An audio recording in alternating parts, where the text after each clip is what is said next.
하나님 말씀은 마태복음 1장 21절부터 23절 그리고 요한복음 1장 14절입니다.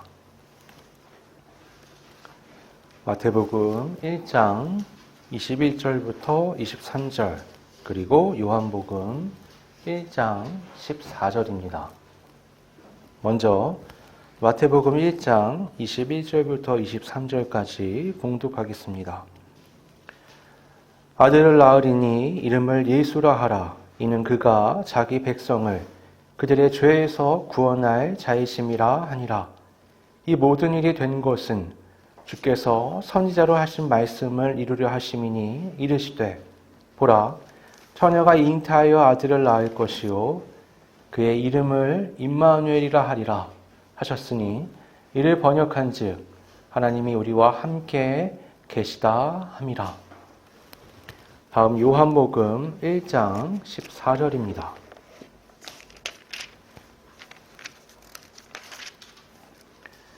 말씀이 육신이 되어 우리 가운데 거하심에 우리가 그의 영광을 보니 아버지의 독생자의 영광이요 은혜와 진리가 충만하더라. 아멘. 자, 오늘 크리스마스입니다. 메리 크리스마스.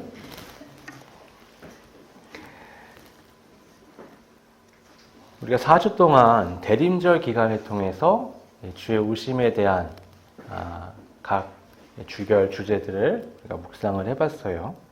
근데 그 모든 주제들을 묶는 하나의 주제는 약속입니다.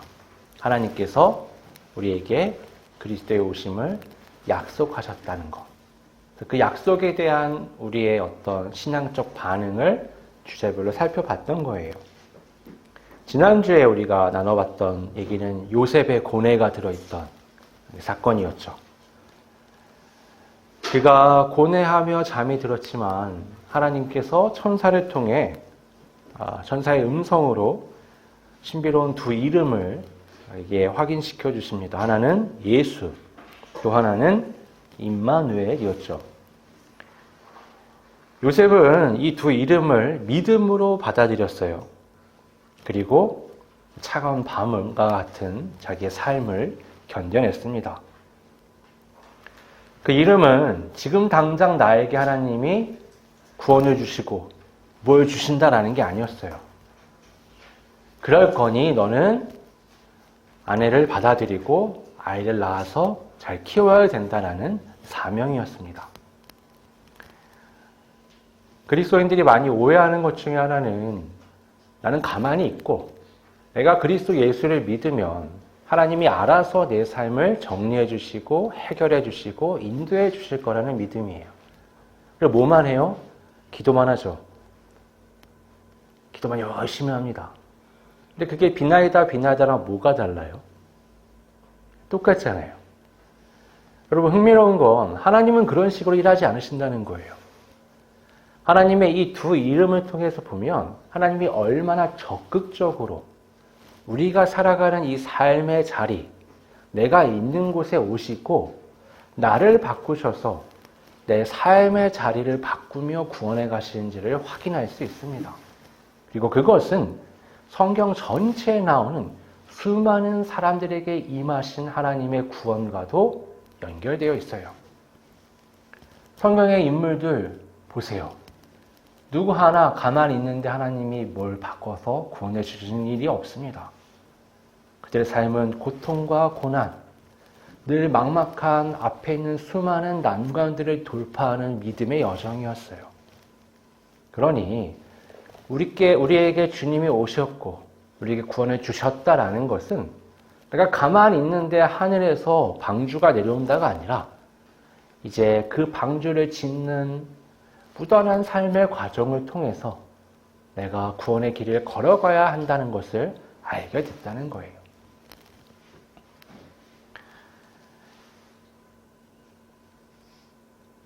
하나님의 사역의 이름이 바로 예수와 임마누엘입니다. 하나님이 어떻게 하시겠다라는 게 이 이름 안에 담겨 있거든요. 하나는 내가 구원하겠다. 또 하나는 내가 함께 하겠다. 근데 이게 그냥 추상적인 멀리 있는 하나님의 음성이 아니에요. 멀리서 얘들아 내가 같이 있어줄게, 함께 해줄게, 내가 가리키는 곳으로 열심히 와봐. 신앙생활이 마치 그런 것 같거든요. 바다에 나가보면요, 지평선이 저 멀리 있는데 아무리 가도 그 지평선은 가까이 오지 않습니다. 왜요? 그냥 저 멀리 지평선은 그대로 있는 거예요. 내가 가면 가는 대로 또 다른 지평선이 보이기 때문에. 가끔은 신앙생활이 그런 것처럼 느껴질 때가 있단 말이에요. 주님은 저 멀리 계신데 내가 가기에는 너무 멀고 험한 것처럼 느껴지기도 하는 거예요. 근데 여러분, 오늘 요한복음 1장 14절은 우리에게 전혀 신앙생활은 그런 것이 아니다라는 것을 가르쳐 줍니다. 말씀이 육신이 되어 우리 가운데 거하심에. 예수님이 사람의 몸을 입고 이 땅 가운데 오셨는데 저 멀리 있는 궁중의 권력자들 또는 부자들, 엄청난 똑똑한 사람들, 그들만의 상위 1%의 어떤 그곳에 오신 게 아니라 우리 가운데 오셨다라고 말씀을 해요. 모든 사람 가운데 오시려면요, 가장 낮은 곳, 가장 흔한 곳, 가장 아무것도 아닌 곳에 오셔야만 합니다. 예수님은 그렇게 오셨다는 거예요. 또 하나, 그 놀라운 하나님의 하신다는 일, 내가 구원할게, 내가 너희와 함께 라는 것이 그냥 흩어지는 말과 같아서 나에게 열심을 강요하는 것이 아니라 내 삶의 자리에 실체가 있게 오셔서 내가 보고 만지고 경험할 수 있는 존재로서 오셨다라는 것을 말씀해 주는 거예요. 우리는 이 놀라운 성탄의 신비를 이해하기 위해서 먼저 말씀이 육신이 되었다는 이 선언을 우리가 생각을 해봐야 됩니다. 여기서 말하는 육신이라는 건 헬라어로 사르크스라고 하는데요. 이건 그냥 일반적인 몸만을 의미하는 게 아니고요. 이거는 인생의 고통, 배고픔, 슬픔, 상처받은 피 흘림, 죽음까지 이르는 인간의 육신으로 경험할 수 있는 수많은 연약함을 말하는 실존적인 표현이 이 사르크스입니다. 그러니까 영원하신 하나님, 전능하신 하나님, 시공간을 초월하며 말씀으로 세상을 창조하신 권능자, 바로 그 하나님이 우리가 똑같은 제약된, 제한된 육신 속에 자신을 가두는 사건이 바로 성탄이었다는 거예요. 그럼 왜 하나님은 굳이 이런 방식을 택하셨을까요? 하나님이 그냥 저 위에 있는 의자에서 내가 너희의 죄를 구원하겠다 이렇게 선포하시는 것만으로는 충분하지 않은 거예요. 하나님 우리를 구원하시기 위해선 우리의 몸을 입으실 수밖에 없었어요. 예수라는 이름을 보세요. 그가 자기 백성을 그들의 죄에서 구원할 자이심이라. 이게 이 이름의 뜻이거든요. 이걸 하기 위해선 육신이 반드시 필요해요. 죄에 있는 자의 죄는 그 죄값을 치르기 전에는 해결되지 않습니다. 근데 그 죄에 있는 자의 죄를 해결할 사람이 없어요. 그럼 그 사람은 그 죄의 대가를 치름으로 죽을 수밖에 없는데 이걸 해결할 수 있는 방법은 뭐예요? 딱 하나. 죄 없는 이가 그 죄의 값을 지불하는 겁니다. 생각해 보세요. 내가 빚을 졌는데 이 빚을 갚을 방법이 없어 법적 책임을 져야 되는 거예요. 근데 이 빚을 책임져 줄 사람은 누구예요? 빚이 없는 사람이죠. 돈이 많은 사람이 와서 이 빚을 해결해 주는, 한국 드라마에 많이 나오는 백마탄 왕자님 같은 그런 사람이어야만 한단 말이에요. 그런데 이 세계에는 죄가 없는 사람이 없어요. 그러니 누구도 내가 당신을 당신의 죄에서 구원해 주겠다라고 말하지 않는 거예요. 모든 종교를 살펴보세요. 그런 식으로 말하지 않습니다. 다 뭐라고 말하죠? 네가 열심히 해서, 네가 쌓아서, 네가 극복하고, 네가 어떻게 해서 신에게 뭘도 좀 바치고 그러면서 인정을 받아라 라고 얘기를 해요. 교회 봉사 열심히 하고 헌금도 하고 예배도 열심히 드려야 되는 것 아닌가요? 여러분 오해하시면 안 됩니다. 하나님은 헌금을 여러분에게 요구하신 적이 없어요. 하나님은 여러분에게 봉사를 요구하신 적이 없습니다. 열심히 일하고 있는 마르다. 예수님의 발 앞에서 설교만 열심히 들고 있는 마리아. 마르다가 열받은 거예요. 자기 지금 바쁜데 예수님과 제자들 먹을 거를 대접하려고 지금 너무 분주한데 여동생은 어디 있어요? 예수님 발 밑에서 그냥 가만 앉아 있는 거예요. 그게 그렇게 보이는 거예요. 그러니까 어때요? 화가 나는데 더 화가 났던 이유는 뭐죠? 내가 그렇게 기대에 맞이하는 예수님이 나의 수고는 모르시고 마리아를 가만 냅두시는 거죠. 그러니까 어떻게 해요? 예수님한테 얘기하는 건데, 아니 예수님, 제가 너무 수고하는 거 안 보이시나요? 마리아를 좀 가서 언니를 도와줘라. 이렇게 말씀을 해주셔야죠. 그거 좀 해주세요. 근데 예수님 뭐라 그러세요?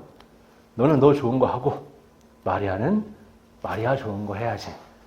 마리아의 이것을 뺏기지 않을 것이다. 그리고 사람들한테 뭐라고 얘기하세요? 하나님의 일은 하나님이 보내신 일을 믿는 것. 그 보내신 자의 말을 듣는 것. 그러니까 예수님이 기대하시는 건 뭐예요? 말씀을 잘 듣고 신앙생활을 잘 하는 것. 그게 우리가 할 일이에요. 교회 가서 뭐 점심을 뭘 해야 되네. 가서 뭐 주차를 뭘 해야 되네. 뭐 교사를 하고 뭘 하고 다 좋은 거예요. 좋은 건데 최우선은 뭐예요? 예수님을 따라서 그분의 말씀을 쫓아 삶을 사는 거예요.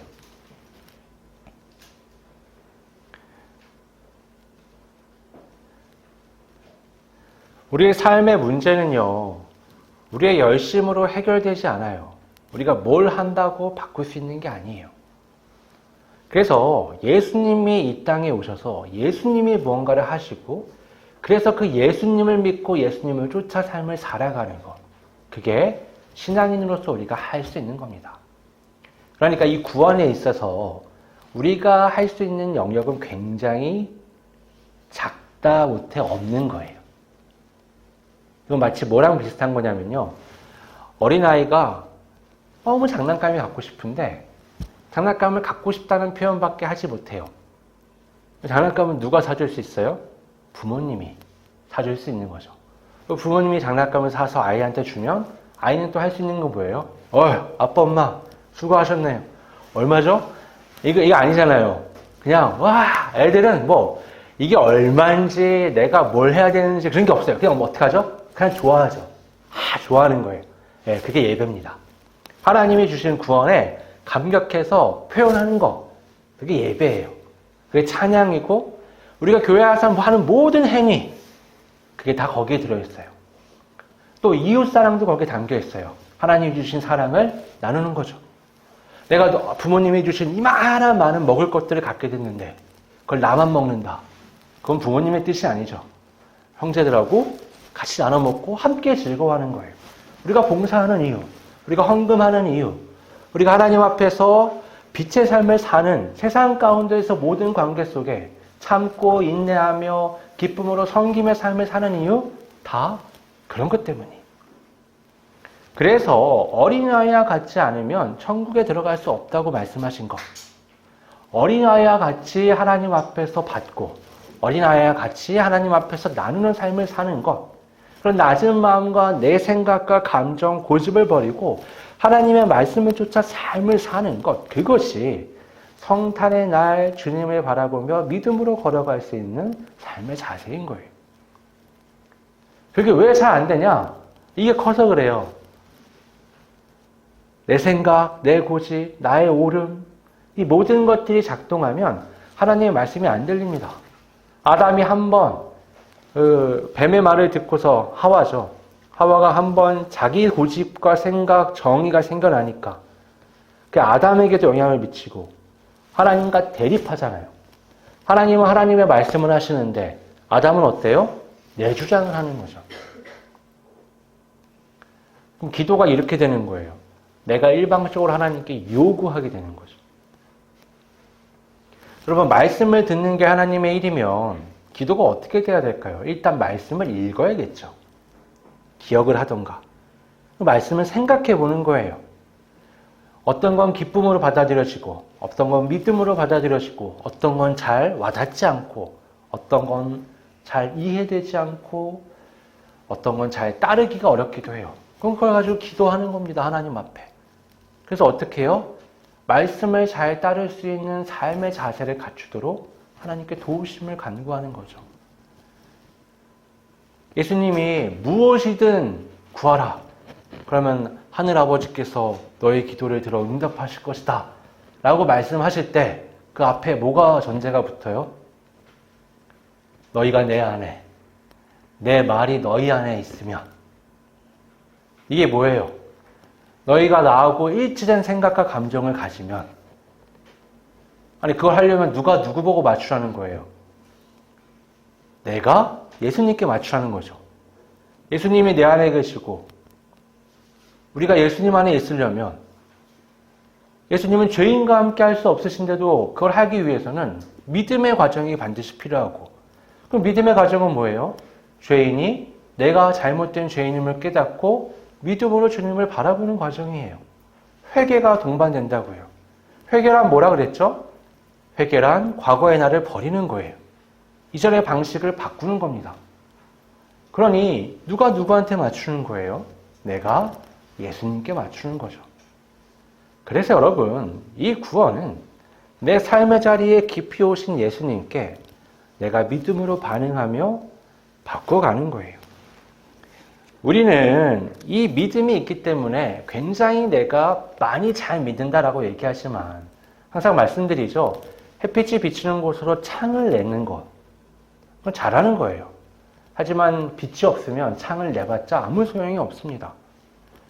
우리의 신앙이라는 것, 구원은 전적으로 예수께서 우리의 몸을 입고 우리 가운데 이 삶에 나를 찾아오시고 부르셨기 때문에 가능한 거예요. 이것이 두 번째 이름인 임마누엘로 이어지는 거예요. 하나님이 우리와 함께 계신다. 예수님이 첫 번째로 우리와 함께 계신다라는 표현이 나타났던 장면이 뭐냐면 말 구유에 누이셨다는 거였어요. 그 당시에 가장 어린아이 태어나자마자 누일 수 있는 천한 자리가 어디예요? 말 구유 같은 곳인 거예요. 말 먹이통을 대충 씻어서, 뭐 지금처럼 위생시설 되어 있지 않잖아요. 그냥 거기에 옷을 놓고 뭘 하고 해서 긴급한 거예요. 그만큼 누이는 거죠. 지금처럼 의료시설이 되어 있지도 않아요. 산부인과가 어디 있어요. 왜 가능했냐면 그 시절에 이스라엘은 들어가면 약간 0.5층 같이 되어 있는 곳에 그 동물들이 있고 가축들이 있고 약간 1.5층처럼 한 층 위에다가 사람들이 사는 공간이 있어요. 같이 있는 거예요. 왜냐하면 그렇게 해야 난방을 했을 때 효율적이거든요. 같이 지낼 수 있으니까. 예수님이 지금 우리는 여관에 누이셨다고 하는데 들어갔다고 하지만 여관이 아니고 명절 때 이스라엘에 가면요, 그냥 모든 사람들이 자기 집을 손님들에게 내줍니다. 그 중에 한 집에 들어가서 말 구유에 예수님을 급하게 나와서 누인 거예요. 이건 예수님이 오신 그 자리가 어떠한 것인지 우리에게 잘 보여줘요. 우리가 인생에서 경험하는 바닥, 배고픔, 소외, 우리가 인생에서 TV를 보면서 어떻게 저렇게 어렵게 살아갈 수 있을까? 라고 말할 수 있는 그 모든 삶의 자리에 예수님이 계시는 거예요. 여러분, 우리가 인생이 고단하죠? 힘들죠? 고통이 크죠? 근데 여러분, 우리는 사실 너무 사치스러운 고통의 과정을 통과하고 있어요. 전쟁 나보세요. 집이 없고 마실 물이 없고 그 때문에 병에 걸려도 고침을 받을 수가 없고 덥고 추움에 거대한 영향을 받으며 내 생존과 가족의 생존이 걸려서 한 치 앞을 내다볼 수 없는, 매일같이 주변에서 폭탄이 터지고 흉흉한 소문이 난무하는 곳에서 또는 국가가 사라져서 대규모 난민 속에 섞여서 내일을 보장할 수 없는, 그래서 무동력 선을 타고 어떻게든 바다를 건너려다가 물에 빠져 죽는 그런 상황들 속에서 들어가 있으면 지금 우리가 고민하는 그 모든 걱정들 있죠. 경제가 됐던, 관계가 됐던, 건강이 됐던, 우리가 생각하는 모든 것들은 여러분 아무 걱정거리가 안 되게 돼요. 사람이라는 건 늘 자기가 처한 상황을 기본값으로 두기 때문에 거기서 고통스러운 걸 찾아냅니다. 자기 연민이 아주 그냥 대단한 거예요, 우리가. 남의 고통은 안 보여요, 그래서. 그러니까 너무나 자기 스스로 자기 연민에 빠져서 그 고통 가운데 들어가지 말고 시선을 높이고 세계를 보고 하나님의 관점으로 바라보며 내가 얼마나 복받은 존재인가, 내가 얼마나 사랑받는 존재인가, 내가 얼마나 하나님의 은혜를 받고 살아가고 있는가 생각해 봐야 돼요. 전혀 굶을 일이 없으니까 지금 먹고 있는 음식들이 너무 기본값이라 이게 고마운 걸 하나도 몰라요. 저 광야에 가서 먹을 게 없어 만나가 떨어져 봐야 이게 엄청난 거구나라는 걸 알게 되죠. 그 만나 먹으면 또 어떻게 돼요? 질리거든요. 내가 이걸 맨날 먹으려고 애굽에서 나왔나, 고기도 먹고 싶은데. 단내가 나게 고기를 먹여줘도 어때요? 이제는 목이 바른데, 이제는 힘이 드는데, 이제 전쟁까지 해야 되고, 수많은 불평과 원망이 끊임없이 나옵니다. 근데 여러분, 믿음의 사람들은 그게 아니라 하나님의 말씀에 기대를 하고 거기에 방점을 두고 그 모든 상황을 넘어가요. 그게 우리에게 필요한 자세입니다. 말씀이 육신이 되었어요. 지금 내 삶의 고통 가운데 주님이 함께 오셔서 나와 같은 상황을 아시는구나, 그 정도가 아니고요. 우리가 생각할 수 있는, 우리가 경험할 수 있는, 우리가 소문으로 듣고 뉴스로 보고 있는 가장 불쌍하고 천하고 슬픈 삶의 자리에 예수님이 오셨다는 거예요. 그게 바로 성탄입니다.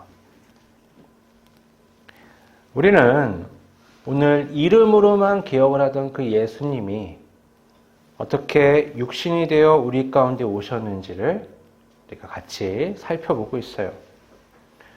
요한복음 1장 14절 후반절은 이렇게 말씀합니다. 우리가 그의 영광을 보니 아버지의 독생자의 영광이요 은혜와 진리가 충만하더라.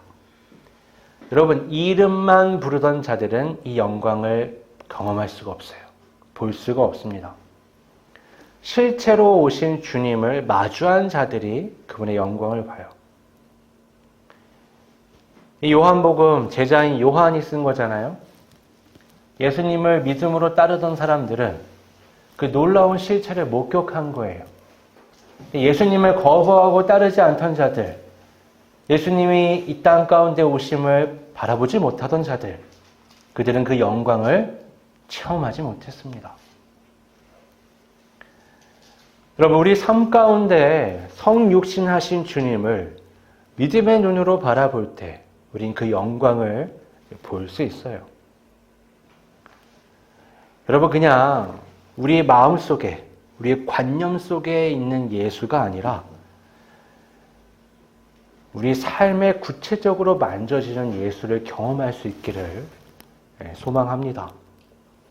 하나님이 우리와 함께 하세요. 그런 막연한 위로가 아니라 우리의 모든 고단한 일상과 아픈 상처 한복판에 예수님이 육신을 입고 와 계신다는 그 강력한 실제가 믿어지기를 바랍니다.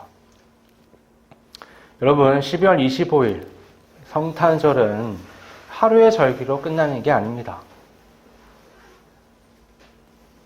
우리가 받은 이 복음의 실체는 이 세상 가운데 살아가면서 증명하는 삶을 살아야 돼요. 우리가 성탄의 소식을 들은 목자들이 아기 예수를 보고 기쁨을 사람들에게 전했던 것처럼, 또 동방의 박사들이 아기 예수를 찾아와 자신들의 예물을 하나님께 드리며 기뻐했던 것처럼 예수와 임마누엘의 실제가 삶을 변화시키는 겁니다. 여러분, 우리가 살아갈 때 우리의 삶의 섬김이, 우리의 친절이 우리를 경험하는 많은 사람들에게 임마누엘의 증거가 되고, 또 우리의 희생과 사랑이 어떤 이들에게는 예수의 구원을 보여주는 육신이 될 수 있는 겁니다. 예수님이 육신을 입고 이 땅 가운데 살아가셨던 것처럼 우리도 그리스도인으로서 육신을 입은 자로서 작은 예수가 되어 삶을 살아가야 합니다. 하나님의 약속이 우리에게 성취된 것처럼, 또 과거의 그 소망이 현실이 된 것처럼 우리도 우리 삶에 오신 주님을 바라보며 그 주님의 실체 앞에 실제적 믿음의 삶을 살아갈 수 있기를 주님의 이름으로 축원합니다. 우리 이 시간 함께 찬양 드리겠습니다. 아버지 하나님, 예수님은 가장 낮은 곳에 오셨지만 그의 영광은 가장 높으신 아버지의 독생자의 영광이었음을 믿음의 눈으로 바라본 사람들은 깊이 느낄 수 있었습니다. 주께서 오신 이날 세상은 자기들의 기쁨과 쾌락을 쫓아 나아가지만 우리는 이곳에서 주의 오심, 그 성육신의 의미를 깊이 되새기며 우리 자신을 돌아볼 수 있었습니다. 주께서 오신 그 놀라운 목적, 하나님의 그 구원, 하나님의 그 함께 하심을 기억하며 우리의 삶이 소생될 뿐만 아니라 우리가 걸어가는 그 모든 걸음과 우리가 관계하는 모든 인생들 사이에 그 놀라운 예수와 임마누엘의 역사가 있을 수 있도록 우리의 삶에 은혜 내리고 복을 내려 주시옵소서. 거룩하신 예수님의 이름으로 기도드립니다. 아멘.